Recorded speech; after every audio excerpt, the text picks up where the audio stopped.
প্রিয় দর্শক, আজকে আমরা একটা বিশেষ এপিসোডে যুক্ত হয়েছি এবং আমাদের সাথে আছেন আমার একজন অত্যন্ত প্রিয় মানুষ। আমরা একসাথে কাজ করেছি। সুলতান মোহাম্মদ জাকারিয়া। সুলতান মোহাম্মদ জাকারিয়াকে আপনারা অনেকেই হয়তো এখনো চেনেননি। সুলতান মোহাম্মদ জাকারিয়া বাংলাদেশের যে কয়জন মানবাধিকার কর্মী আন্তর্জাতিকভাবে পরিচিত তার মধ্যে একজন। উনি অ্যামনেস্টি ইন্টারন্যাশনালে কাজ করেছেন, দক্ষিণ এশিয়ার গবেষক ছিলেন এর আগে। Robert F Kennedy human rights ফাউন্ডেশনের ফেলো ছিলেন এবং বাংলাদেশ এবং পাকিস্তান বিশেষজ্ঞ উনি অ্যামনেস্টি ইন্টারন্যাশনালের। সুলতানের সাথে আমার পরিচয় যোগাযোগ এই ফ্যাসি বিরোধী লড়াইয়ের মধ্যে দিয়ে এবং হিউম্যান রাইটস অ্যাক্টিভিজমের মধ্যে দিয়ে। যখন আমাদের এই বিপ্লবটা চলছিল সেই সময়ে সুলতান একটা বিশেষ উদ্যোগ গ্রহণ করে, সেটা হচ্ছে আইসিসি কোর্টে কিভাবে হাসিনাকে অভিযুক্ত করা যায় এবং হাসিনার বিরুদ্ধে মামলা করা যায়। এবং সেটা নিয়ে আমরা সেই সময় আলাপ করেছিলাম। আপনারা জানেন আমি বলেছিলাম যে আমাকে এভিডেন্সগুলো দেন। এভিডেন্সগুলো আমরা কালেক্ট করা শুরু করেছিলাম এবং সেই কাজটা আমাদের এখনো চলমান আছে এবং এ বিষয়ে আপনারা দেখেছেন যে কেউ মামলা করেছে, হ্যাঁ? কিন্তু এটাকে আমরা যেন একটা রোবাস্ট, মানে যেটাকে বলা হয় যে এমন একটা মামলা যেই মামলাটাকে আমরা একদম শেষ পর্যন্ত নিয়ে যেতে পারবো এবং কোনোভাবেই শেখ হাসিনা এবং তার সহচররা কোনোভাবেই ছাড়া পাবে না, সেরকম একটা জায়গায় আমরা নিয়ে যেতে চাই। এবং এটার সাথে আমরা আমাদের আন্তর্জাতিক বন্ধুদেরকে, আন্তর্জাতিক হিউম্যান রাইটস সংগঠনগুলোকে আমরা যুক্ত করতে চাই। তো আমি এই বিষয়টা আর বলি না। আমি সহ আমারও জানার ইচ্ছা আছে সুলতানের কাছে, জাকারিয়ার কাছে, যে আমরা এটাকে কিভাবে করতে চাই। সুলতান মোহাম্মদ জাকারিয়া, আপনার কাছে আমরা শুনতে চাই আপনাদের, মানে আমাদের, আপনার না, আমাদের পরিকল্পনাটা কি এবং কিভাবে আমরা এই কাজে অগ্রসর হব। ধন্যবাদ আপনাকে এবং আপনার মাধ্যমে আমাদের যারা অগণিত লোক, আপনার ভক্ত এবং আপনার যারা শুভাকাঙ্ক্ষী শুনছেন, আমরা এবং আপনি যেটা খুব সুন্দর করে বলেছেন যে একটা ফ্যাসিবাদ বিরোধী একটা লম্বা সংগ্রামে লড়াই আমরা একসাথে কাজ করেছি এবং সেটা আমাদের জন্য সৌভাগ্য যে আমরা এটার একটা যৌক্তিক পরিণতি আমরা পেয়েছি। কিন্তু এটা ছিল আমাদের সংগ্রামের একটা ধাপ। আমাদের সংগ্রামের দ্বিতীয় এবং অন্যতম যে আরো যে ধাপগুলো রয়ে গেছে সেটা হচ্ছে এই অপরাধীদেরকে বিচারের কাঠগড়ায় নিয়ে আসা এবং বাংলাদেশে যে নতুন যে একটা রাষ্ট্র গঠন করা, সেই রাষ্ট্র গঠনে আমরা যে যার জায়গা থেকে যতটুকু সম্ভব আমরা সহায়তা করা। বিচারের প্রশ্নে আমরা যখন জুলাইয়ের 3rd উইকে যখন ম্যাসাকার হলো, আমাদের শত শত বন্ধুদেরকে হত্যা করা হলো, আপনি জানেন যে আপনি, আমি, আমরা যারা বাইরে থাকি, আমাদের জন্য দিনগুলো, রাতগুলো ছিল খুবই নির্ঘুম এবং যন্ত্রণাময়। আমরা আসলেই একটা কিছু করার তাগিদ যে হোয়াট ক্যান উই ডু, আমরা কি করতে পারি। তো একটা চেষ্টা যেটা আমরা মিলিলে আমরা একসাথে যে জিনিসটা করতে চেয়েছি, যে শেখ হাসিনা যে ক্রাইমটা করেছে তার ট্রুপস দিয়ে, তার ছাত্রলীগের গুন্ডা বাহিনী দিয়ে, তার পুলিশ দিয়ে, বিজিবি দিয়ে, র্যাব দিয়ে, এই ঘৃণ্য খুনের অপরাধগুলো থেকে যাতে সে ছাড়া না পায়। এবং তখনকার বাস্তবতায়, অর্থাৎ জুলাইয়ের থার্ড উইক পর্যন্ত আমরা জানতাম যে শেখ হাসিনা বাংলাদেশ রাষ্ট্র চালাচ্ছে, জুডিশিয়ারি ইজ কম্প্রোমাইজড, এটার কোনো ইন্ডিপেন্ডেন্স নাই, এটা শেখ হাসিনার মতো করে রায় দেয়। সো যার ফলে আমরা যদি শেখ হাসিনাকে এই ক্রাইমের জন্য বিচারের মুখোমুখি দাঁড় করাতে চাই, তাহলে আমাদের সামনে একমাত্র অপশন ছিল যে ঘটনাগুলো ঘটেছে এটাকে মানবতার বিরুদ্ধে অপরাধ হিসেবে আন্তর্জাতিক অপরাধ আদালতে একটা করা, এটাকে বলে একটা কমিউনিকেশন সাবমিট করা। অ্যান্ড এই এটারও ওয়ে হচ্ছে যে since Bangladesh is a state বা পার্টি, বাংলাদেশ রোম স্ট্যাচিউটের স্বাক্ষর করা রাষ্ট্র, এবং আমরা যেহেতু আইসিসি কনভেনশনের রোম রোম একটু স্ট্যাচিউটের। ইন্টারাপ্ট করি জি, জাকারিয়া। সেটা হচ্ছে যে ১ম ধাপ আইসিসি কোর্টে মামলা করার ১ম ধাপ হচ্ছে একটা কমিউনিকেশন সাবমিট করতে হবে। সাবমিট করা। জি। তার মানে কমিউনিকেশনটা কি? আম এইটা অনেকটা আ একটা very well documented thorough legal argument যে what is happening, how it is happening, who, এবং হু। এই মানে হোয়াট এর মধ্যে আমরা বলবো যে এখানে যেসব খুন খারাপিগুলো হচ্ছে এগুলো সিস্টেমেটিক্যালি রাষ্ট্র কর্তৃক খুন, জখম, অত্যাচার এগুলো হচ্ছে তার মানে এখানে থাকবে একটা ঘটনার বর্ণনা বর্ণনা, এবং এর মধ্যে থাকবে প্রমাণ। প্রমাণ।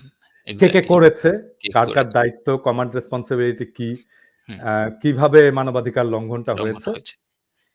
কিভাবে মানবতার বিরুদ্ধে অপরাধটা অপরাধ সংঘটিত সংগঠিত। হয়েছে, তার একটা সুনির্দিষ্ট প্রমাণ দিয়ে জি, একটা কমিউনিকেশন। এটা কত বড় হয়? এইটার নির্দিষ্ট কোনো পেজ লেংথ নাই। এটা ছোটটা হইতে হবে, বড় হইতে হবে। তা না, এটা ডিপেন্ড করে যে ক্রাইমের গ্র্যাভিটিটা কতটুকু এবং আমরা কত লোক এটার সাথে জড়িত। কত লোককে আমরা এটার মধ্যে সুপিরিয়র কমান্ড রেসপন্সিবিলিটির আওতায় আমরা নিয়ে আসতে চাই। আচ্ছা, আমি সো এখানে আরেকটু তাহলে একটু যুক্ত করি। সেটা হচ্ছে যে শেখ হাসিনার মানবাধিকার লঙ্ঘন তো শুধু এই জুলাই অগাস্ট বিপ্লবের সময়ে না। তার মানবাধিকার লঙ্ঘনের বিষয় শুরু হয়েছে আরো আগে। আরো তার অনেক মধ্যে গুম আছে, তার মধ্যে ক্রস ফায়ার আছে, করেছে। তার মধ্যে ৫ই মে ২০১৩ হেফাজতে হত্যাকাণ্ড আছে।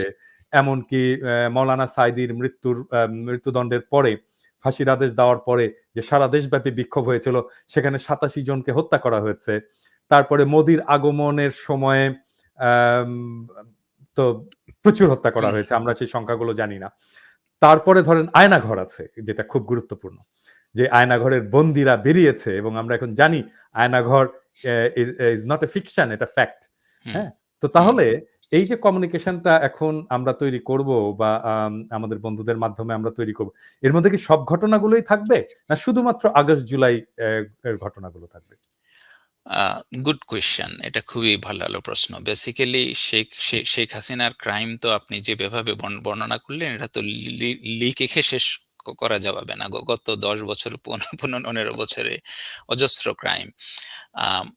আম আমরা যদি শুধু জুলাই এবং অগাস্টে যে হত্যাকাণ্ডটা হয়েছে শুধু যদি সেটাও করি, আই বিলিভ, এবং আমাদের যারা আইন অঙ্গনের সাথে জড়িত বন্ধু আছে, যাদের এক্সপার্টিজ আছে on hmm, ICC and crimes against humanity, they agree যে এইটা উইল বি সাফিসিয়েন্ট অলসো।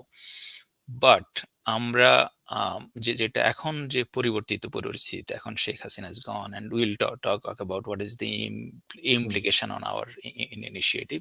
হুম, আমার মনে হয় আমরা will include the systematic and force ডিসঅ্যাপিয়ারেন্সের যে হুম, কেসগুলো হুম, এবং এক্সট্রা জুডিশিয়ালের যে কেসগুলো। Hmm. So there are plenty of evidences that we can gather, কিন্তু আমার মনে হয় শুধু আমরা যদি এই ২-৩টা বিষয় রাখি, যে গুম হুম, এবং গত ১০-১৫ বছরে যে ৩,০০০ লোককে যে সে মারল ক্রস ফায়ারে, হুম। আম এবং এই জুলাই এবং অগাস্টে যে প্রায় আমাদের ৫০০ থেকে ৬০০, মানে ইটস এ কনজারভেটিভ এখন আমরা জানি না। আমরা এস্টিমেট। জানি না যে আসলে এক্সাক্টলি। কতজন মারা আসলে গেছে। কতজন মারা গেল।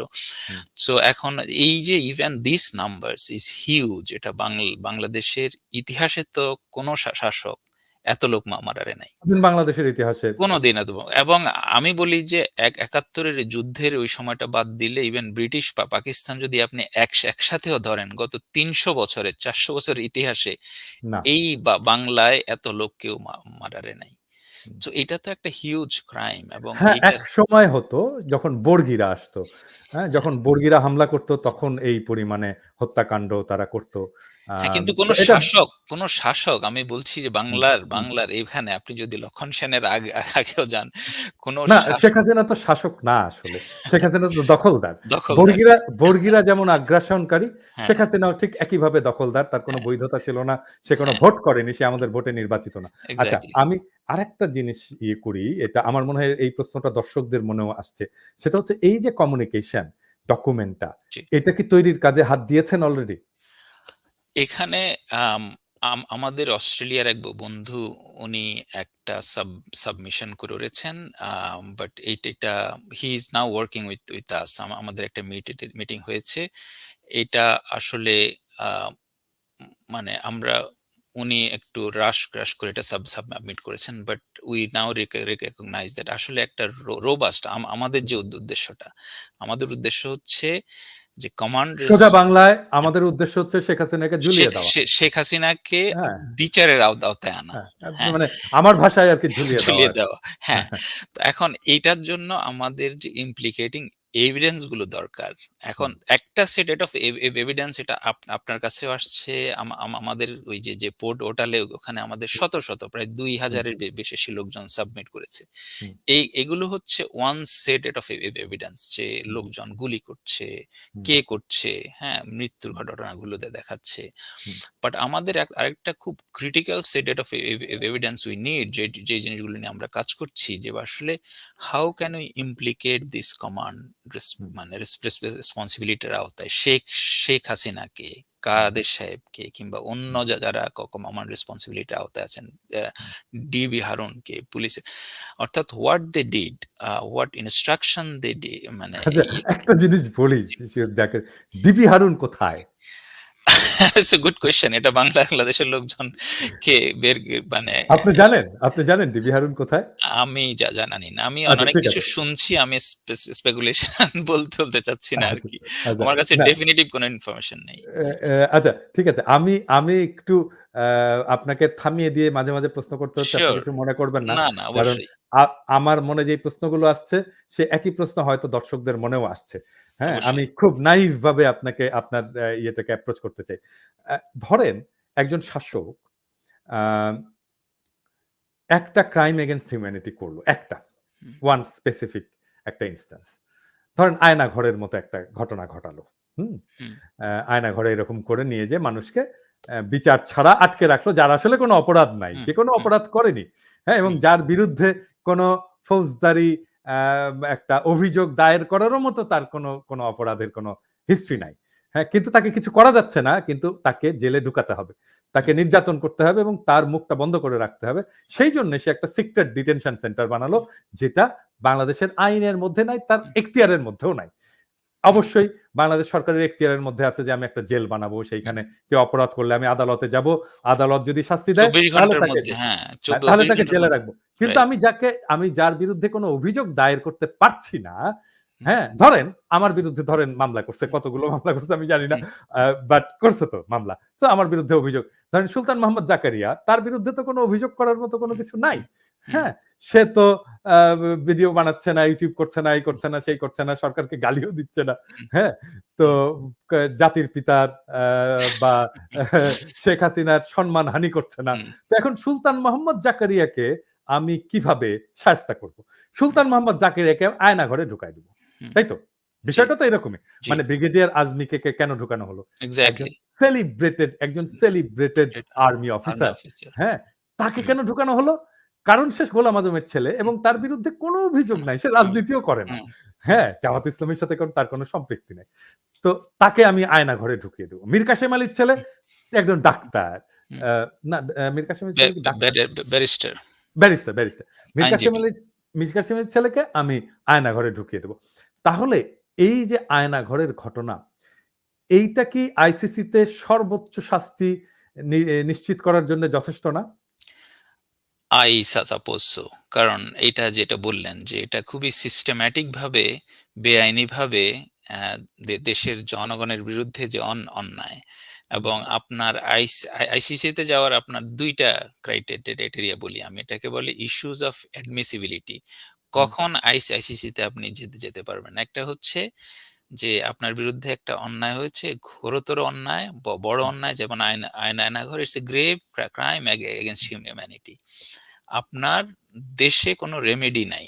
অর্থাৎ হুম, যে শাসক আছে they are unwilling to hmm, investigate and prosecute the crime hmm, অথবা দে আর আনএবল। হুম, ধরেন আমার উইলিং এই গভর্নমেন্ট বলল যে আমার ইচ্ছা আছে কিন্তু আমার সক্ষমতা নাই। হুম। সো ইন বোথ কেসেস আমাদের একটা একটা শর্ত স্যাটিসফাই করলেই আমরা we can refer this case to ICC. তার মানে আপনি বলছেন যে আয়নাঘরের যে ঘটনা, এই আয়নাঘরের ঘটনাটাকেই শেখ হাসিনাকে আইসিসিতে ঝুলিয়ে দেওয়ার জন্য যথেষ্ট। ঠিক তো? I think so, yes. যদি তাই হয়, যদি তাই হয় তাহলে আমরা ১ম এই আইসিসিতে আয়নাঘরের ঘটনা নিয়ে আমরা কেস সাবমিট কেন করব না? তাহলে এটা তাড়াতাড়ি হবে। কারণ আয়নাঘর থেকে মুক্তি পেয়েছে, এইখানে ভিকটিম আছে, সে বলতে পারবে Aynaghor well documented in media এবং ডিজিএফআই বলবে আয়নাঘর কোথায়, তাই না? জি, এখন সরকার যেয়ে দেখতে পারবে আয়নাঘর কোথায় ছিল, কি অবস্থা। আমরা আয়নাঘরের ডকুমেন্ট গুলো এখন সিজ করতে পারবো ডিজিএফআই জি। থেকে। তাহলে আয়নাঘর নিয়ে আমরা কেন ১ম কেসটা সাবমিট করছি না বা কমিউনিকেশনটা সাবমিট করছি না? এখন আপনার ইয়েতে আসি আমি, কমিউনিকেশনে বা আপনার এই পার্টিকুলার কোয়েশ্চেনে। আমরা যখন কার্যক্রমটা শুরু করি, ধরেন থার্ড উইক অফ জুলাই, তখন পর্যন্ত Sheikh Hasina was the prime minister এবং ইলিগাল লিগাল হোয়াট এভার, সে de jure prime minister. Hmm, তা তার আদালতের উপর আমাদের কোনো আস্থা নাই। তার ক্রাইমটা নিজে প্রসিকিউট করে উঠবে না। সে hmm, not willing. Hmm, so the admissibility issue যে আইসিসিতে আর্টিকেল 17(1)(a) দ্য রোম স্ট্যাটিউটের, যে আপনার মামলাটা আমরা অ্যাডমিশন করতে পারবো কিনা। সো আইসিসির অফিস অফ দ্য প্রসিকিউটর, যেটাকে বলে OTP, they will make the determination. So that's the first condition. Hmm, কখন পর্যন্ত আমাদের সামনে ওই অপশনটা হচ্ছে মেইন অপশন। এখন একটা আমাদের বিপ্লবী সরকার হয়েছে, একটা নতুন পরিস্থিতি। এখন before we make a submission to ICC, will have to work with the government of the day. Hmm, এই গভর্নমেন্ট তো এখন আর বলবে না যে we are not willing to do it. Hmm, hmm, hmm, এবং ওরা যদি বলে যে না আমাদের ক্যাপাসিটি ঘাটতি আছে, we have to engage them এবং বলতে হবে যে আমাদের ক্যাপাসিটি ঘাটতি আছে, দেন আমরা we can bring UN and other organisation, যে ওকে উইল হেল্প ইউ। এবং আমাদের যে হিউম্যান রাইটস অর্গানাইজেশন গুলোর মধ্যে আমাদের যে একটা অ্যালায়েন্স হচ্ছে, হুম। একটা কোয়ালিশন হচ্ছে, উই অলরেডি স্টার্টেড আচ্ছা, ওয়ার্কিং উইথ আচ্ছা আমি একটু আরেকটু লয়ার্স। ইন্টারাপ্ট করি। আমার প্রশ্নটা কিন্তু ছিল অন্য জিনিস। আমার প্রশ্নটা ছিল যে আমরা আয়নাঘর নিয়ে কেন আমরা ১ম কমিউনিকেশনটা সাবমিট করব না? আমরা করতে পারবো। আমরা এই কাজটা শুরু করতে পারবো। যদিও আমাদের এখন পর্যন্ত ওই ডাইরেকশনে নাই আমরা। আমি আপনার সাথে 100% একমত যে আমরা শুধু আয়নাঘর নিয়ে উই ক্যান প্রসিড। হুম। এখন ১ম প্রসিডের আমি বলছি না আমরা অন্যগুলো ছেড়ে দেব। আমি হ্যাঁ, বলছি না। এক্সাক্টলি, যেহেতু এক্সাক্টলি। অন্যগুলোর ডকুমেন্টেশন, অনেক, প্রমাণ এগুলো অনেক, কালেক্ট করা হ্যাঁ, হ্যাঁ। অনেক অনেক, ইয়ে করব। অনেক, কিন্তু হ্যাঁ। আপনার আয়নাঘর অলমোস্ট রেডি। হ্যাঁ? এক্সাক্টলি। সেইজন্য এটা নিয়ে যদি আমরা ১ম সাবমিশনটা করি, হুম। তাহলে এটা কেমন হয়? এটা আমার প্রপোজাল, আমার মনে হয় আমার দর্শকরাও হয়তো এই প্রপোজালের সাথে একমত নো, হবেন। Absolutely. This is an excellent proposal. একটা শুধু ইস্যু হচ্ছে, এখন আমাদের আইসিসিতে কমিউনিকেশন সাবমিট করার আগে we have to engage the government of the day. Okay. Because এখানে আমার ২য় প্রশ্ন। জি, সরকারের সাথে কি আপনাদের আলোচনা হয়েছে? মানে ধরেন সরকারের আসিফ সাথে, নজরুল ভাই তো এখন আইন মন্ত্রণালয়ের হ্যাঁ, দায়িত্বে। আসিফ স ভাইয়ের সাথে কি আলোচনা হয়েছে? সরকারের সাথে ইন্টারেস্টিং, তাই না? অফিসিয়ালি কোনো আমরা আমরা এখন কথা বলছি হ্যাঁ, আসিফ ভাইয়ের সাথে কি আলোচনা আলোচনা হয়েছে? হয়েছে। রাইট, এটা রাইট। এটা নো, মানে নো, বিপ্লবী অ্যাবসোলিউটলি। সরকার, জনগণের সরকার হ্যাঁ, কিরকম হতে পারে হুম, সেটার একটা উদাহরণ আরকি, হ্যাঁ? রাইট। আম অফিসিয়ালি আমাদের অর্গানাইজেশনের সাথে কোনো আলোচনা হয় নাই, you know that. Unofficially as you know যে উই আর অলসো কি বলে, পার্ট অফ দ্য গ্রুপ আমরা যে পার্ট একসাথে আউট অফ কাজ দ্য করি। Group, those who are working for সেটা দ্য আসিফ ভাই গভর্নমেন্ট। জানেন। কিন্তু হ্যাঁ। সরকারিভাবে মানে অফিসিয়ালি আপনি কবে কমিউনিকেট করবেন? কোন প্ল্যান আছে? আম আমাদের will have a meeting this week. আমরা এটা আমাদের এখানে একজন আইনজীবীও আছেন who are working on this issue. They are working pro bono. So আমরা ওনাদের সাথে আলোচনা করে এই বিষয়গুলো নিয়ে আমরা ডিটেইল গত সপ্তাহে একটা আলোচনা করেছি যে how we can engage the government. So একটা মডালিটি তৈরি করা, এবং I already spoke to an advisor of the আচ্ছা। গভর্নমেন্ট। সেটা অফিসিয়াল ক্যাপাসিটিতে না, বাট আমরা we discuss what can be done, and I'm sure that some actions, at least you will see some actions soon আর কি। আচ্ছা। এই আরেকটা প্রশ্ন আছে যে এই আপনার পুরো উদ্যোগের সাথে আমি যদিও জানি, জি, তারপরে দর্শকদের জানার জন্য এই পুরো উদ্যোগের সাথে আন্তর্জাতিক সংস্থা, মানবাধিকার সংস্থা কারা কারা যুক্ত হয়েছে এবং আমাদেরকে কারা হেল্প করছে, এটা নিয়ে যদি দর্শকদেরকে একটু বলেন। অবশ্যই। আম আমরা পার্সোনালি আমাদের প্রফেশনাল নেটওয়ার্কের মধ্যে, and you know that we have been working with, বা মানে পৃথিবীর নাম করা যেসব হিউম্যান রাইটস অর্গানাইজেশন গুলো আছে, আমরা we collaborated on different issues. So আমরা মেড রিকোয়েস্ট যে এই ধরনের আমরা একটা কমিউনিকেশন সাবমিট করব, তোমরা আমাদের সাথে পার্টনার হবে কিনা। হুম, Already we have confirmation from RFK Human Rights, which is the Robert FK Human Rights, Asia Anti-Death Penalty Coalition Asia, and CPJP, একটা organization আছে। এই তিনটা organization confirmed us যে they will work with us, and a law firm connected to one of these organizations, they are also working with us pro bono. I'm not going to name which law firms for a strategic reason. আমাদের সাথে Human Rights Watch, Amnesty International, Human Rights First, তারপরে FIDH, Forum Asia, the bunch of global human rights অর্গানাইজেশনগুলোর সাথে আমাদের কথা হয়েছে, সিভিকাসের সাথে আমাদের কথা হয়েছে।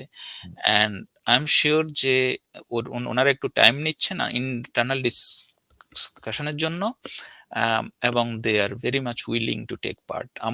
আমাদের উদ্যোগ হচ্ছে এইটাতে যত বেশি সংখ্যক গ্লোবাল পার্টনারকে করা যায়, অ্যাড করা যায়, এবং যাতে করে আমাদের কমিউনিকেশনটা একটা কম্প্রিহেন্সিভ, শুধু not in terms of is content, but also in terms of the people coalition that are submitting. Exactly. আচ্ছা, এখন বলেন, দর্শকরা নিশ্চয়ই এটা জানতে চাইবে যে কবে নাগাদ আমরা কমিউনিকেশনটা সাবমিট করার প্ল্যান করেছি, কতদিন লাগতে পারে? আমাদের দুইটা সিনারিও আমরা কল্পনা করে রেখেছিলাম। একটা হচ্ছে শেখ হাসিনা সে প্রাইম মিনিস্টার, মানে সে প্রাইম মিনিস্টার এখনো থেকে প্রাইম যাবে। মিনিস্টার থেকে যাবে। এখন পৃথিবীতে অনেক খারাপ লোক অনেক লম্বা সময় ধরে থাকে। সো আমাদের একটা সিনারিও ছিল যে সে হয়তো থাকবে।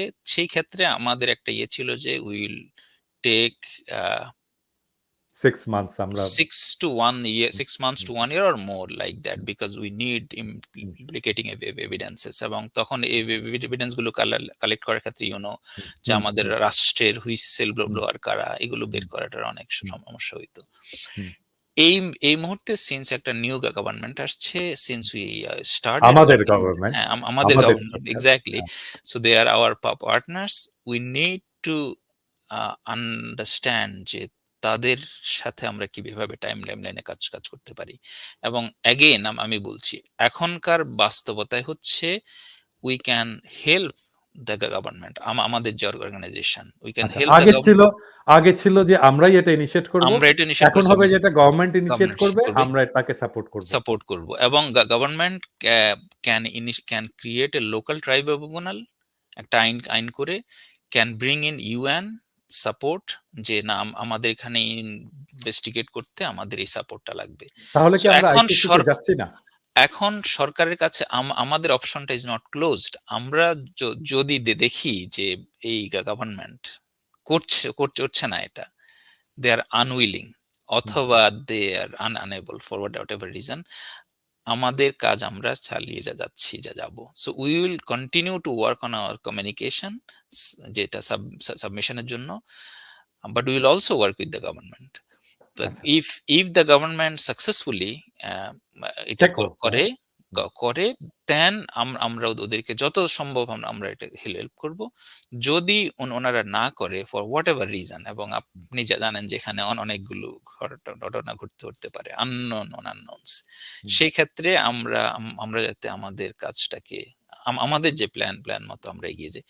মোদ্দা কথা হচ্ছে, will not spare Sheikh Hasina or any of our criminal gang, যারা আমাদের ছাত্র ভাইদের বুকে গুলি চালিয়েছে, রক্ত ঝরিয়েছে, আমাদের ইতিহাসে নারকীয়তম হত্যাকাণ্ড করেছে, এনি মিনস, সেটা এই সরকারের মধ্য দিয়ে হোক, সেটা সরকারের বাইরে হোক, সেটা ICC দিয়ে হোক, অথবা অন্য কোনো ভাবে, we will bring her to justice.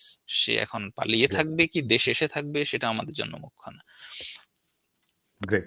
আচ্ছা, আমার তাহলে কি আমরা এটাকে, কারণ আমরা যখন প্রিপেয়ার করছিলাম এই মিটিং এর সময়, সে আপনি জানেন যে একের পর এক ফোন আসছিল, এবং মানুষের যে উদ্বেগ যে রাইট। হাসিনা কি পার পেয়ে গেল, হুম, হ্যাঁ, তো এই উদ্বেগটা থাকবে, এটা স্বাভাবিক আমি মনে করি। হুম, তো আমরা কি বলতে পারি যে আমরা মাস তিনেকের মধ্যে একটা কমিউনিকেশন সাবমিট করতে পারবো আইসিসিতে, আম আয়নাঘর নিয়ে স্পেসিফিক্যালি? আ আমরা এখন সরকারের কার্যক্রমে সহায়তা করতে হবে। সো আমাদের টাইমলাইন এখন contingent on what governments do. আমাদেরকে ডিটারমাইন করতে হবে এখন সরকার এটা করছে কিনা। আমাদের মানে সরকার এখন ধরেন ট্রাইব্যুনাল করছে এখন কিনা। এখন এখন ধরেন আ মানে সরকারের তো এখন অনেক ধরনের কাজ। আইন হুম, শৃঙ্খলা পরিস্থিতির উন্নতি করা, ইকোনমি তো ডেস্ট্রয়েড হয়ে গেছে। আমরা এখনো জানি না আমাদের কত রিজার্ভ আছে। হ্যাঁ? পুলিশ বিদ্রোহ করলো। হ্যাঁ? হুম, এটা কত কাজ। এখন এটার মধ্যে একদম সরকারের জন্য বসে থাকাটা কি উচিত হবে? যেহেতু আমরা এটা হুম, নিজেরা করতে ক্যাপাবল, আমরা হুম, এটা নিজেরাই করতে পারতাম।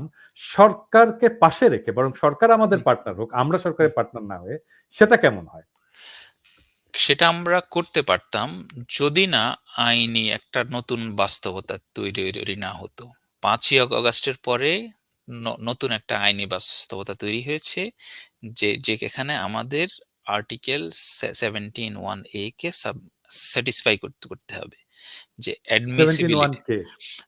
আর্টিকেল এটা কি? 17(1)(a) হচ্ছে রোম স্ট্যাটিউটের যে অফিস অফ দ্য প্রসিকিউটর ওটিপিতে যখন আমরা একটা কমিউনিকেশন সাবমিট করব তখন দে উইল ডিটারমাইন যে এই কেসটা তারা প্রসিড করবে কিনা, এই কেসটা তারা অ্যাডমিট করবে কিনা। সো অ্যাডমিশনের ক্রাইটেরিয়া হচ্ছে দুইটা, যে স্টেট বা পার্টি অর্থাৎ বাংলাদেশ যেহেতু member, hmm, they are unwilling to investigate this crime এবং প্রসিকিউট দিস ক্রিমিনালস, অথবা they are unable to investigate this crime, অথবা ওকে, হ্যাঁ। ওকে। আমি সো এটা যেটুকু বুঝলাম যে এই বাস্তবতায় বাংলাদেশ সরকারকে, বাংলাদেশ যদি এটা হাসিনা থাকতো, হুম, তাহলে তাহলে আমরা আমরা দুই এটা দুই ইনিশিয়েট আমরা করতে ৩ পারতাম। মাসের মধ্যেই আমরা এটা হ্যাঁ, সাবমিট করতে পারতাম। এখন যেহেতু সরকার নিয়েছে, সো এখন এই সরকার, এবং যেহেতু আমাদেরই সরকার, হ্যাঁ, সো এই সরকারকেই আসলে এই কাজটা ইনিশিয়েট করতে হবে। করতে হবে। তাহলে কিন্তু আমাদের সরকার যদি তাদের কমিটমেন্ট থেকে রিট্রিট করে, hmm, hmm, then we still have a case, এবং আমরা আচ্ছা, এই বুঝতে জিনিসটা পেরেছি। নিয়ে কাজ করছি। তাহলে আমাদের কাজ হচ্ছে সরকার কত দ্রুত এই কাজে হাত দেয় সেটার ওই জন্য আমাদের চাপটা আমাদের বজায় রাখা। আমাদের চাপটা অব্যাহত রাখা। এবং আচ্ছা, সরকারকে যত ধরনের টেকনিক্যাল সাপোর্ট দিয়ে দেয়া যায় সেটা আচ্ছা, ইউএন কে এনগেজ আরেকটা করে। প্রশ্ন, জি। এটা সরি টু ইন্টারাপ্ট। আরেকটা প্রশ্ন। শাস্তিটা কি হতে পারে? সর্বোচ্চ শাস্তি কি? আম সর্বোচ্চ শাস্তি আপনি আন্তর্জাতিক আদালতের যেগুলো ক্রাইমস এগেইনস্ট হিউম্যানিটির কেস, এ আমি যেটা এক্সপেক্ট করি reasonably very lengthy sentence. So আমরা যেগুলোকে আ যাবজ্জীবন বলি, বিষয়গুলো। মানে ওটা হুম। হচ্ছে বেসিক্যালি দ্য থ্রেশহোল্ড আরকি। এর বাইরে, কারণ ওখানে তো আর মৃত্যুদণ্ডের কোনো বিধান নাই। So they can get the maximum sentence given আমরা এটাকে কতটুকুন মাত্রায় এটাকে প্রুভ করতে পারি, কত কাউন্টে তাকে শাস্তি দিয়ে দেয়া হয়, কত ধরনের অপরাধ সে করেছে। So it can be amplified. কোন লোক ধরেন ১,০০০ বছর শাস্তি পেতে পারে।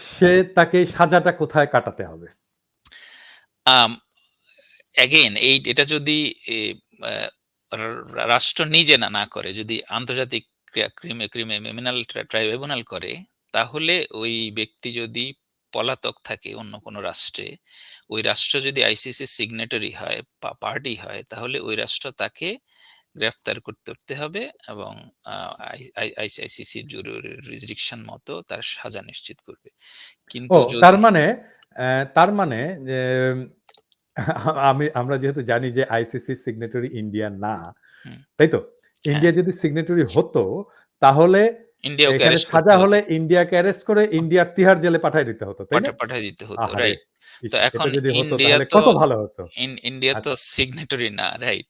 এখন সেটা একটা ওর জন্য তো একটা এসকেপ, এবং সে যেজন্য আমার মতে সে যদিও বলছে যে অমুক দেশে যেতে চায়, তমুক দেশে যেতে চায়, বাট আপনি জানি যে সে আসলে ওই দেশগুলোতে যাবে না যেখানে তার এই বিচার ফেস করার ঝুঁকি আছে। হ্যাঁ, কারণ সে তা তা ইন্ডিয়াতেই থেকে যাবে। যেভাবেই হ্যাঁ, হোক সে যে তাইরে হোক, নাইরে করে বা ইন্ডিয়াতে থেকে যাবে। বেলারুশে থাকবে, বা সে হয়তো নর্থ কোরিয়াতে যাবে। যে এখানে হ্যাঁ, যেখানে আচ্ছা, আইনের শাসনের জি, আরেকটা জিনিস বলি। ধরেন নাজি যে অফিসারদেরকে আমরা তো জানি, হ্যাঁ, হুম, আইখম্যানের কথা জানি। আইখম্যানকে আর্জেন্টিনা থেকে ধরে এনেছিল। হ্যাঁ? হুম, হুম। ধরে মানে তাকে আসলে গুম করে নিয়ে আসছিল ইসরায়েলের গোয়েন্দা সংস্থা। তো আমরা যদি হাসিনাকে এভাবে তুলে আনতে পারি আমাদের শক্তিতে, হ্যাঁ? তাহলে কি আইসিসি তাকে গ্রহণ করবে? Why not? আমার কথা হচ্ছে আইসিসি তো দেখবে না যে আপনি তাকে কেমনে আনছেন। কথা হচ্ছে আচ্ছা। সে তাকে কোথায় পাওয়া যায়। দ্যাটস দ্য মুখ্য বিষয়। কোন প্রক্রিয়ায় পাওয়া গেল সেটা তো আবার অন্য ইয়ে আরকি। অন্য লিগে গেলে ইমপ্লিমেন্ট আমাদের ভিডিও ডেফিনিটলি হাসিনা দেখবে। হুম, তো আমরা এই ভিডিওর মাধ্যমে হাসিনাকে বলতে চাই যে আম সে ব্লাক ক্যাট বা যেই হুম। পাহারাতেই থাকুক না কেন ইন্ডিয়াতে, আমরা হাসিনাকে ধরে আনবো। আ যেভাবে হোক আমরা হাসিনাকে ধরে আনবো। আমাদের এটা করতেই হবে। বাট আর আমরা চাইবো বেসিক্যালি যে ভারত সরকারের শুভবুদ্ধির উদয় হবে। এবং ভারত সরকার বাংলাদেশের জনগণের প্রতি সম্মান দেখিয়ে কারণ ভারতের সাথে এখন আমাদের একটা প্রত্যর্পণ মানে আসামি প্রত্যর্পণ চুক্তি আছে। এটা শেখ হাসিনাই করেছে। তো এখন ওই ও আচ্ছা চুক্তির তাহলে হ্যাঁ, তাহলে তাহলে ওই একটা একটা চুক্তির আইন আছে। আওতায় আমাদের সরকার এখন শেখ হাসিনা একজন অপরাধী হিসেবে তার কাছে ভারতের কাছে চাইতে পারে।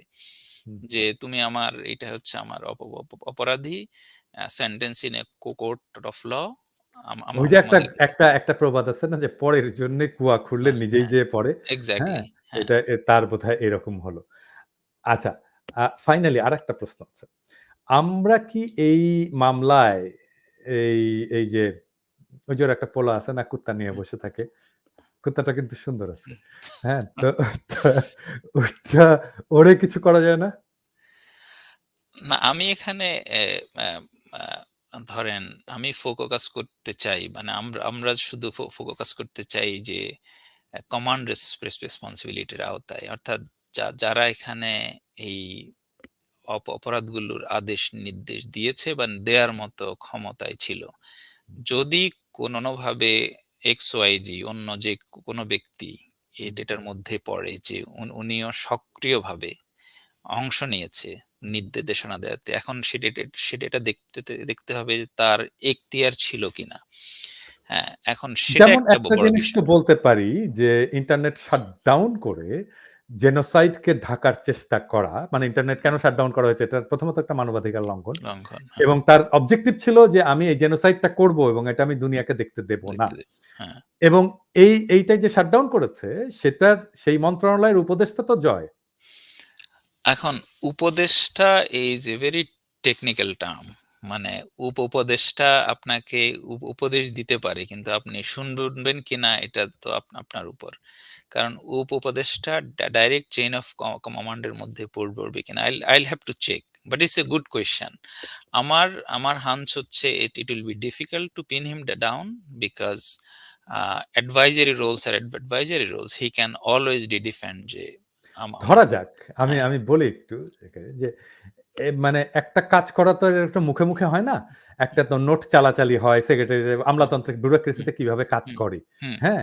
ধরেন মানে হুম, পলক না ওর নাম? জি, পলক যেই নোটটা দিয়ে এটা এক্সিকিউট করলো, হুম, তাকে একটা নোট ইনিশিয়েট করতে হয়েছে। একজন হুম, ডেস্ক অফিসার ইনিশিয়েট হুম, করছে। হুম, সেইখানে তাকে লিখতে হইছে। হ্যাঁ? হুম, এবং আই এম প্রিটি সিউর ওইখানে সে লিখছে, মাননীয় উপদেষ্টার সাথে এই বিষয়ে আলাপ হয়েছে। হুম। তিনিও সম্মতি দিয়েছেন। এরকম একটা কথা যদি থাকে, তাহলে তো মানে এইখানে একটু ট্রিকি এটাতে। ধরেন এখন আ আ গভর্নমেন্ট সিস্টেমে তো উনি মাননীয় উপদেষ্টার কথা শুনতে বাধ্য নন। So he had to take actions on his own. এখন উপদেষ্টার কথা শুনতে উনি বাধ্য নন। কারণ না, না, উনার না, যে না, না, না। দায়িত্ব আমি আবার একটু জিনিসটা বলি, হুম, বুঝিয়ে বলি। ধরেন আ ধরেন আমি পলক। হুম? হুম, তো এখন আমি ইন্টারনেট বন্ধ করে দেব। তো এখন আমি যদি ইন্টারনেট বন্ধ করে দেই, তাহলে তো আমি বললাম, "এই ইন্টারনেট বন্ধ করে দাও।" এটা তো হবে না। তাই না? হুম, এটার হুম, প্রসেস একটা সিস্টেম, একটা হুম, ব্যুরোক্রেটিক সিস্টেম তো আছে। রাইট, ব্যুরোক্রেটিক সিস্টেমটা কি? একটা নোট ইনিশিয়েট করবে একজন হুম, ডেস্ক অফিসার। হুম, হ্যাঁ, যে এই কারণে এটা যায়। তারপরে এটা উপরে যাবে ডেপুটি সেক্রেটারি হয়ে মন্ত্রীর কাছে আসবে। হুম, হ্যাঁ? হুম, মন্ত্রীকে একটা নোট দিতে হবে। নোট দিয়ে যদি তার অনুমোদনের ক্ষমতা থাকে হুম, তাহলে সে অনুমোদন করে দেবে, যদি না থাকে তাহলে নোট দিয়ে সে ফরওয়ার্ড করে দেবে সেটা হুম, তার অথরিটির কাছে, প্রাইম মিনিস্টারের কাছে বা হুম, যার কাছে।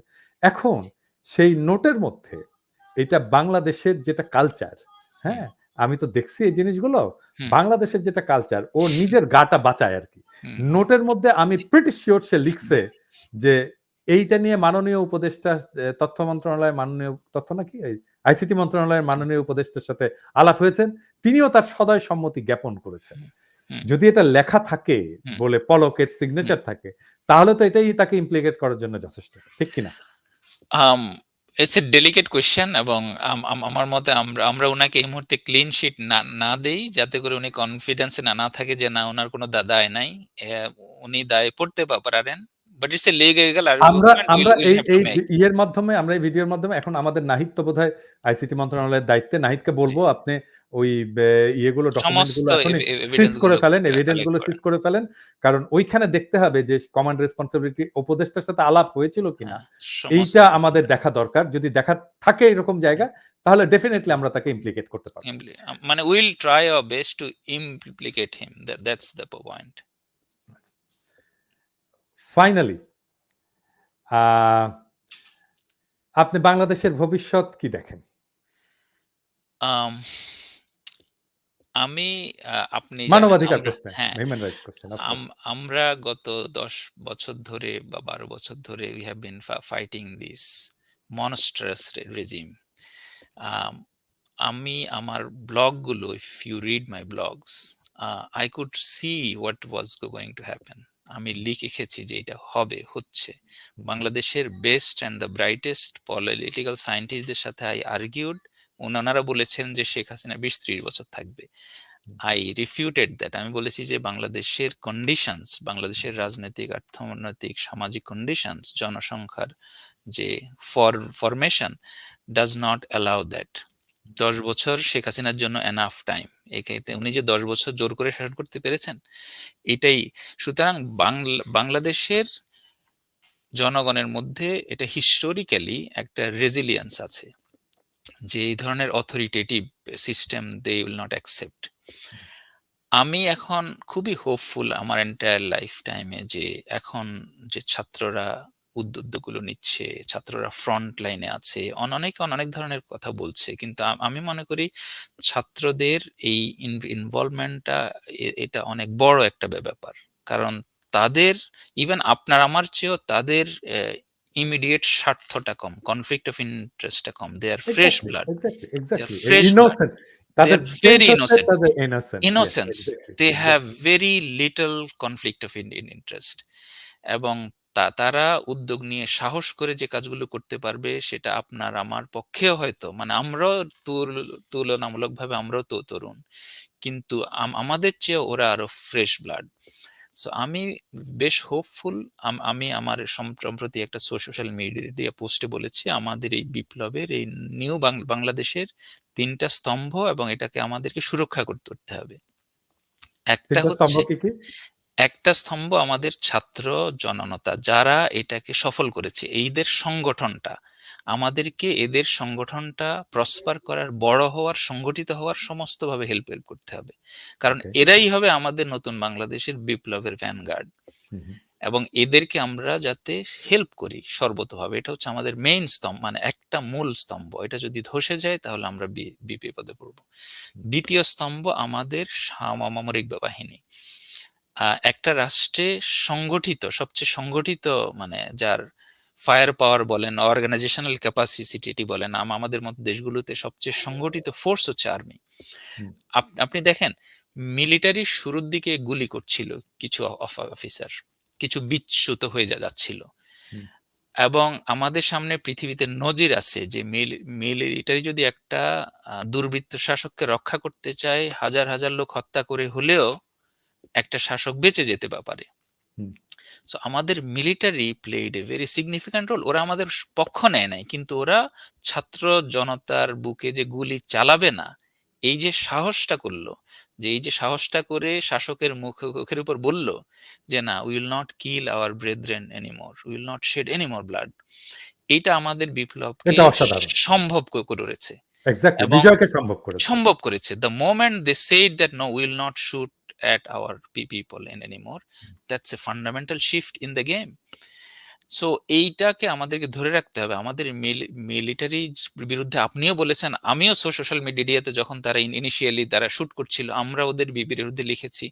সবাই মিলে আমরা একটা চাপ সৃষ্টি করেছি। আমাদের বন্ধুরা মিলে আমরা ইউএনএ চাপ সৃষ্টি করেছি। অর্থাৎ একটা কম্বিনেশন অফ ফোর্স। আমরা দেশে, দেশের বাইরে আমাদের যে বন্ধুরা আছে সবাইকে মিলে একটা চাপ সৃষ্টি করেছি। ফাইনালি মিলিটারিতে কুল হেডস প্রিভেইলড। একটা ভালো সিদ্ধান্তরা নিয়েছে যে না, আমরা আমাদের জনগণের উপর গুলি চালাবো না।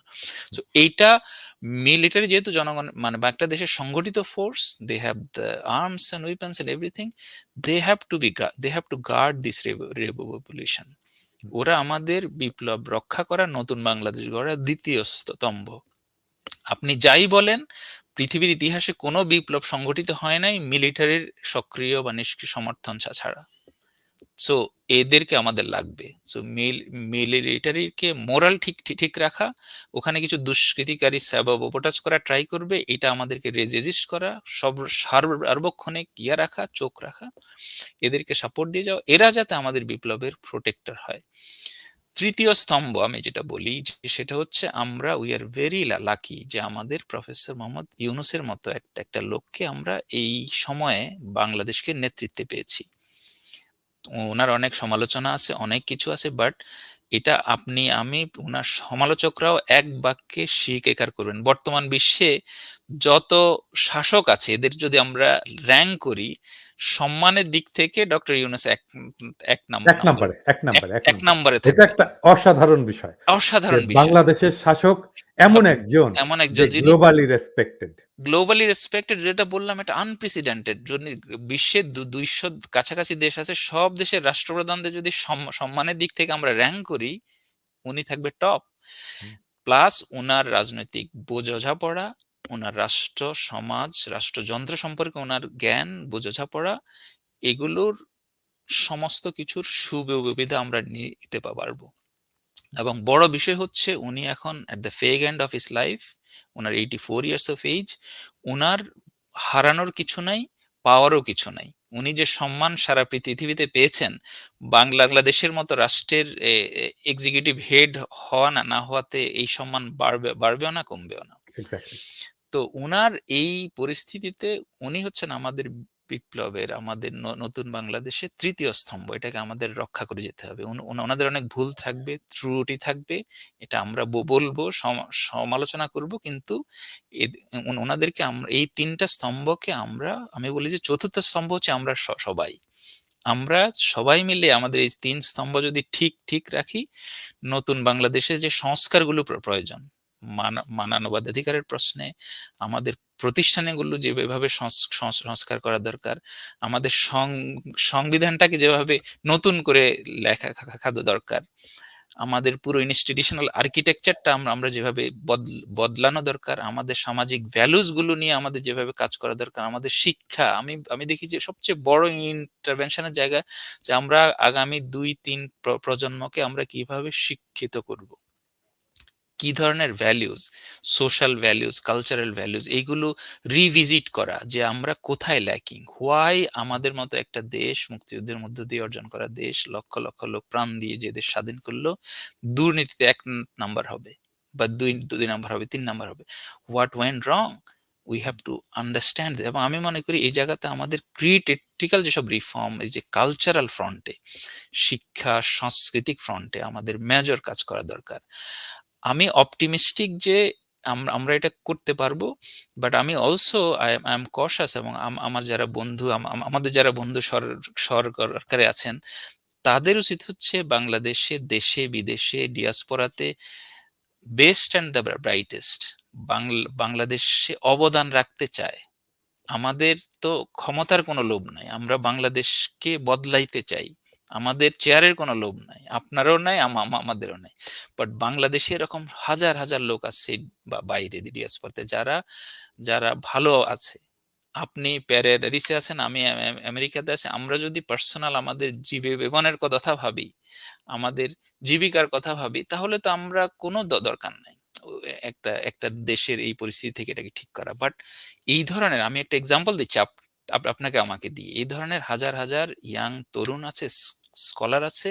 We have to find them যারা বাংলাদেশ রাষ্ট্রে কন্ট্রিবিউট করতে চায়। যারা নিঃস্বার্থভাবে এই রিসোর্স গুলোকে যত ভালোভাবে আমরা ট্যাপ করতে পারবো, এদেরকে কাজে লাগাইতে পারবো দেশ গড়ার কাজে। আমার মনে হয় বাংলাদেশ, আমি সবসময় বলি সবাইকে, বাংলাদেশ রাষ্ট্রটা এমন একটা রাষ্ট্র, এখানে লোকজনের হোমোজেনিটির কারণে আমরা সবাই এত ক্লোজ নিট, আমাদের মধ্যে কোনো ফল্ট লাইন নাই বললেই চলে। এথনিক ফল্ট লাইন নাই, রিলিজিয়াস ফল্ট লাইন নাই, যেটা আছে অলমোস্ট ফেক একটা জিনিস তো তৈরি করে রাখা। এই দেশকে টার্ন অ্যারাউন্ড করা, এই দেশকে দ্রুত উন্নতির শিখরে নিয়ে যাওয়া, আমরা যদি উদ্যোগগুলো ঠিক মতো নেই, ২০ বছরের মধ্যে বাংলাদেশ যে এখানে থাকবে, you can not even imagine. Yes, yes, yes, এটা কেউ ইমাজিন অকল্পনীয়। আপনি অকল্পনীয় জায়গায় চলে আপনি যাবে। ইমাজিন করতে পারবেন না এই দেশকে এটা ২০ এটা বছরের এটা মধ্যে এটা কোথায় নিয়ে যাবে। আমি বুঝতে পেরেছি এই ইয়াংদের, তরুণদের কথাবার্তা দেখে, এবং বিশেষ করে নারীদের। হ্যাঁ, আমি এটা নিয়ে একটা এপিসোডও করেছি। যাই হোক, আমার ফাইনাল আমার একটা এপিসোডে আমি বলেছিলাম যে আগামীর বাংলাদেশে আমরা কি করব। হ্যাঁ, সেটা সম্ভব হয়ে গেছে। সেটা হচ্ছে যে দেখেন, পৃথিবীতে এরকম এক্সাম্পল খুব কম আছে যে যেই কান্ট্রিতে একটা সিরিয়াস হিউম্যান রাইটস ভায়োলেশন হয়েছে দীর্ঘদিন ধরে, এবং সেই দেশে একটা বিপ্লবী সরকার ক্ষমতা নিয়েছে এবং এই জালেমকে উৎখাত করে মজলুমরা ক্ষমতায়িত হয়েছে, সেরকম দেশ কিন্তু খুব বেশি নাই। তো বাংলাদেশ হিউম্যান রাইটস ভায়োলেশনের একটা খুব চমৎকার জায়গা, যেখানে এটা কেস স্টাডি, এখানকার ডকুমেন্টেশন, হ্যাঁ, এই কাজগুলো করার জন্য একটা খুব ভালো জায়গা। এবং আমাদের দেশে হিউম্যান রাইটস অর্গানাইজেশন নাই, এবং আমাদের দেশে কেন আন্তর্জাতিক হিউম্যান রাইটস সংগঠনগুলো তাদের অফিস করবে না? আমি আমি আমার চ্যানেলে বলবো, আপনি আপনার চ্যানেলে বলেন। যেটা করতে পারে বাংলাদেশ সরকার, সেটা হচ্ছে যে তাদেরকে উৎসাহিত করার জন্য তাদেরকে সরকারি স্পেস দেবে, তাদের ইলেকট্রিসিটি ফ্রি করে দেবে, এবং যারা কাজ করতে আসবে হিউম্যান রাইটস অর্গানাইজেশনে তাদের আয়টাকে ট্যাক্স ফ্রি করে দেবে। হ্যাঁ, এই ইনসেন্টিভ যদি দেওয়া হয়, আমার বিশ্বাস যে অনেক হিউম্যান রাইটস অর্গানাইজেশন তার অফিস খুলবে, এবং আমাদের দেশে যে serious long standing human rights violation হচ্ছে সেগুলো ডকুমেন্টেশন করবে। কি মনে হয় আপনার? Absolutely, absolutely, I can not তাহলে এগ্রি মোর। আপনি এবং আমি একসাথে কি আমাদের সরকারকে, আমাদের নিজেদের সরকারকে এই প্রস্তাবটা দিতে পারি, এবং আমরা আমাদের লাইনে ডেফিনেটলি আমরা হিউম্যান রাইটস অর্গানাইজেশন গুলোকে বলবো যে তোমরা বাংলাদেশে অফিস খোলো, তোমাদের কাজ শুরু করো তোমাদের বাংলাদেশে, এবং আমরা সরকারকে বলবো যে তোমরা এইভাবে হিউম্যান রাইটস অর্গানাইজেশন গুলোকে প্রণোদিত করো, আর কি উৎসাহিত করো, যেন তারা এখানে অফিস খোলে। অ্যাবসলিউটলি, কারণ এটা আপনি যেটা বলেছেন এটা ফ্যাসিনেটিং একটা অ্যাসপেক্টস, এবং আই লাইক দিস আইডিয়া। কারণ দিন শেষে দেখেন, আমি লোকজনরে এই এক্সাম্পলটা সবসময় দিই যে আপনাকে আমি ৩ বেলা বিরিয়ানি খাওয়াবো, দ্য ফাস্টেস্ট অ্যান্ড মানে the finest biryani in the country, কিন্তু আমি আপনাকে জেলখানায় রাখবো। আর আমি আপনাকে মুক্ত করে ছেড়ে দিব, আপনি আপনারটা বুঝে খাবেন, আপনি ডাল খান, ভাত খান, which one you will choose? Freedom, এই যে অফ কোর্স ফ্রিডম। ফ্রিডমের যে এটা ইনেট, আমাদের প্রাইমোরিয়াল ইনস্টিংক্ট, আমাদের ইনেট একটা সহজাত, যে মানুষ মুক্ত, আপনি তাকে ডিসিপ্লিন করবেন, জোর করে করবেন, এটা কেউ আনতে চায় না। তো আমাদের নতুন বাংলাদেশটা হোক যে আমরা আমাদের হিউম্যান ডিগনিটি, আমরা মানুষ, পরিবেশ, প্রতিবেশ, আমি তো আমাদের পৃথিবীতে সকল কিছুরই প্রাণ আছে। তো আমরা এমন একটা মানবিক ব্যবস্থা গড়ে উঠুক, যেখানে আমাদের প্রত্যেকটা মানুষের মানবিক মর্যাদা, ডিগনিটি, এটাকে আমরা সম্মান করব।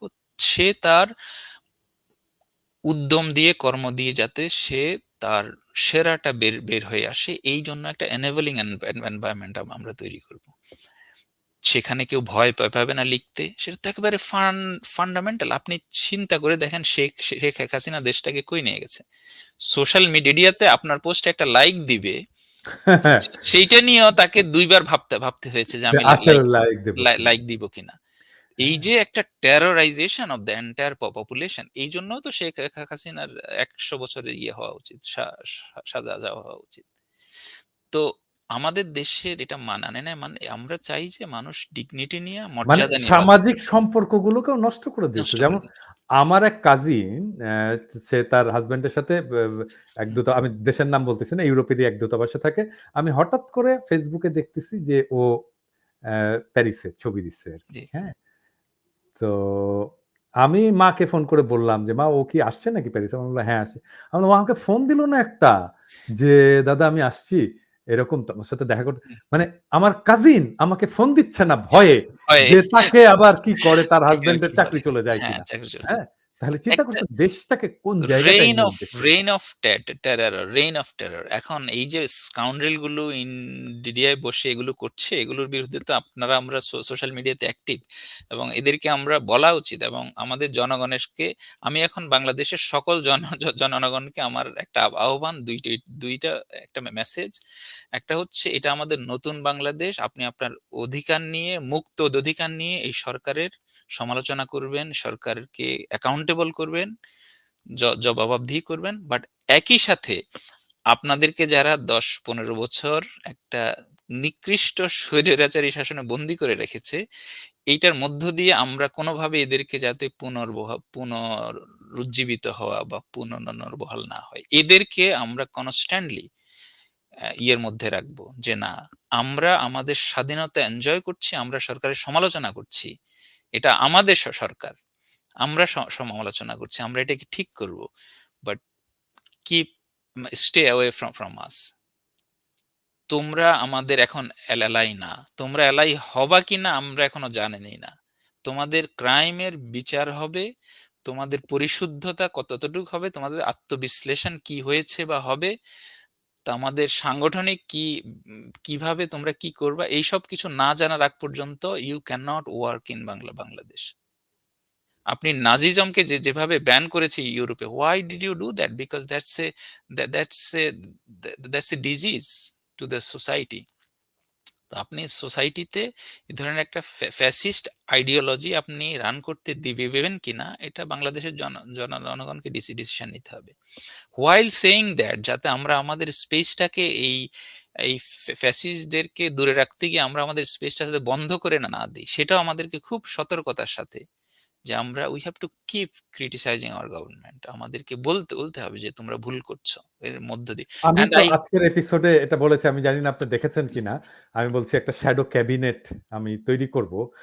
যেখানে আমি সারা আ সব সেক্টরের এক্সপার্টদেরকে সারা পৃথিবী থেকে নিয়ে এসে আমরা কনস্ট্রাকটিভ ক্রিটিসিজম করে যাব। মানে এই অ্যাবসলিউটলি সরকারের একটা বিরোধী দল দরকার। আমরা সেই এক্সাক্টলি বিরোধী দল হব। অ্যাবসলিউটলি অলদো এটা আমাদেরই সরকার, আমরা তাকে রক্ষা করব। রক্ষা করব। হ্যাঁ। কিন্তু তার পাশাপাশি আমরা তার কনস্ট্রাকটিভ ক্রিটিসিজম করব। যে কোনো সরকার যত ভালো সরকারই হোক, power corrupts and absolute power corrupts absolutely. So যেই সরকারে যায়, যদি আমিও যাই আজকে, আপনার দায়িত্ব হচ্ছে আমি যাতে ঠিক থাকি আমাকে জবাবদিহির মধ্যে রাখা। এক্সাক্টলি, আমি এক্সাক্টলি। যাতে স্বচ্ছভাবে কাজ করি, আমি যাতে আমার দায়িত্ব ভুলে না যাই। এটা আমাকে প্রতিনিয়ত রিমাইন্ডার দিয়ে যাওয়া। সো আমাদের সরকারে যারা যাবেন বা যাচ্ছেন বা আগামীতে যাবেন, প্রত্যেকের যাতে এটা মাথায় থাকে যে আমাকে সমালোচনা করা যাবে, আমি সমালোচনা শুনবো, অযৌক্তিক হলেও হবে শুনবো। Exactly, exactly. অযৌক্তিক সমালোচনাও আমাকে করতে হবে। আমাকে যদি গালিও দেয় কেউ, তা আমি সেটা শুনবো। আমি যদি সেটা শুনতে না চাই, দয়া করে সরকারে থাকবেন না। Because exactly. That's not the place for you. Hmm, exactly. Thank you Sultan Mohammad Zakaria. Thank you. আজকে আমার দর্শকদের সামনে আমার চ্যানেলে সম্ভবত এটাই ১ম একটা টক শোর মতো যেটা আমি হোস্ট করলাম। এরপরে আরো করব ডেফিনিটলি, এবং আবার আপনার সাথে কথা বলব যখন আপনি আরো কিছু প্রোগ্রেস করবেন।